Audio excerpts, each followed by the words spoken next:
Welcome back to On the Hunt at FoxNews.com Live. I'm Jonathan Hunt. I want to bring in Colonel Cedric Leighton, U.S. Air Force retired and president of Cedric Leighton Associates, joining us from D.C. now. Colonel, good to see you as always. Good to see you too, Jonathan. This question of the attack in Libya I want to focus on first. The attack on our consulate in Benghazi, which killed 4 Americans, of course, among them Ambassador Chris Stevens. It seemed curious after 4 or 5 days in which all the indications that we were getting were that this was planned and premeditated. And then Susan Rice, the U.S. ambassador to the UN, goes on the talk shows yesterday and says, no, this was a spontaneous attack. Do you believe that there is genuine information now that would lead them to conclude that this was spontaneous? Or is this part of a spin cycle we're in here? I'm afraid it's part of a spin cycle, Jonathan, because the way I look at this, it's very hard for me to believe that I'm actually lending more credence to statements by the Libyan president than I am statements by my own government. It is a hard thing for people like me to put in front of them and say that that's the way things are right now.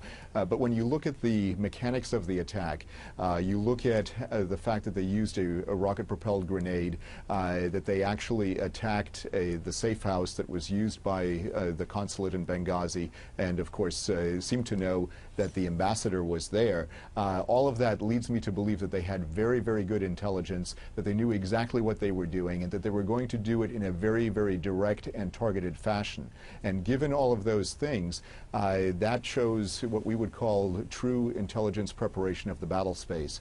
And they knew what they were doing, they had the intelligence on their side, and we failed to pick up the warning signs that I think were fairly numerous actually in this particular case.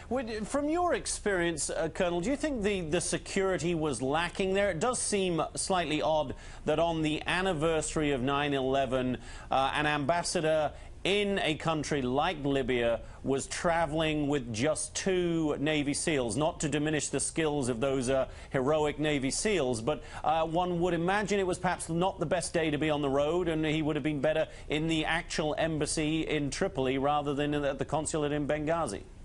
Absolutely. The SEALs, like you said, Jonathan, are a supremely professional outfit, and those who have had their training, who have gone through their courses, are nothing but the best fighting men that the world has ever seen.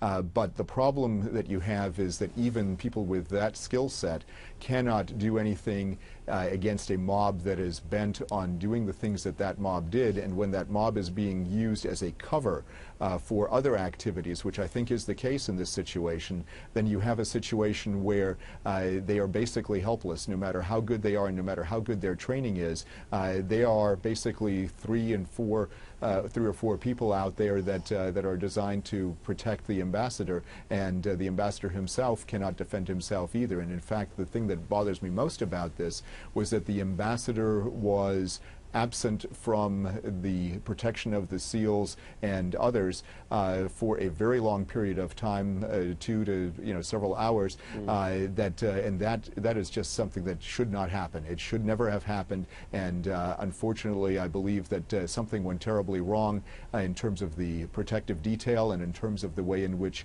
this was organized. All right. Looking at the bigger picture of the unrest that we've seen across the Muslim world now, we've had some issues in Pakistan and Afghanistan today, also Indonesia. But the unrest itself and the attacks on U.S. interests in the Middle East itself, where this all began, obviously, in Egypt in particular, do seem to have died down. What do you think is the prognosis going forward now, Colonel? Well, I think, Jonathan, that the prognosis is going to be one in which we will see flare-ups of violence that will occur anytime there is an excuse to have that kind of violence. It could be a perceived diplomatic slight. It could be another movie. It could be, all those kinds of things that send a message to the Muslim world that they believe is offensive to their religion, offensive to their way of life, and they will take any excuse to go forward with actions. They see us as being weak. They see us as being in a situation where we could do certain things in the past but seem unwilling or unable to do those things now in terms of power projection, and I think that they will try to take advantage of that. I think it's a mistake on their part to do that, but I think they see us as being in a weakened state, and that will allow them to move forward with further acts of violence, further demonstrations, and unfortunately further threats to the safety of Americans, especially high-ranking Americans in the Middle East. All right. Colonel, before I let you go, I'd be fascinated to get your thoughts on the comments over the weekend by Israeli Prime Minister Benjamin Netanyahu. It seemed almost that he was making a direct effort, if you like, to get involved in the American election. One, I wonder what you think of the merit of his comments. And two, is it ever seemly for the leader of one democratic country to seem to try to influence the result of an election in another democratic country? Well, I think that's a very slippery slope, and anytime you get into a situation where a foreign leader, in essence, is putting his chips on the table for a particular candidate, that becomes a very dangerous game to play. The U.S. has had situations where we've seemed to do that in the past, and other nations have done similar things. In the case of Prime Minister Netanyahu, I would say that he is desperately trying to get cover for any possible Israeli action against Iran because of the nuclear weapons proliferation possibilities that that country has. So given that situation, he's trying to get as much support as he possibly can for his position and for potential military action. I can understand why he did it, and I believe he feels very frustrated with the policies of the current administration, both in word and in deed. And those are the kinds of things that are driving him to make these public statements. Now, given that he's doing that, it puts things in a very interesting light between the United States and Israel in terms of our diplomatic and military relationships.